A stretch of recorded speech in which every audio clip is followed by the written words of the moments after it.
IVF చికిత్సలో 25% భారీ discount, free doctor consultation, free ultrasound scan, logo launch, Andro max advanced male infertility centre ను కూడా ప్రారంభించారు. ముఖ్యమంత్రి చంద్రబాబు నాయుడు CRDA అధికారులతో సమీక్షా సమావేశం నిర్వహించారు. గతంలో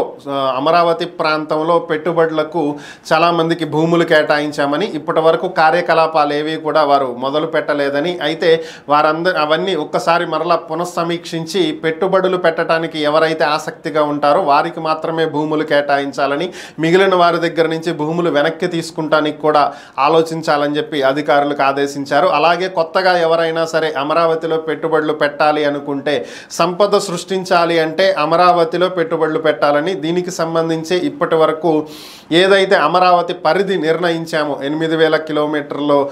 చదరపు కిలోమీటర్ల పరిధి, అది పెంచేటువంటి ఉద్దేశం కానీ తగ్గించేటువంటి ఉద్దేశం కానీ లేదని, దాంట్లోనే ఇవన్నీ కూడా కొనసాగుతాయని,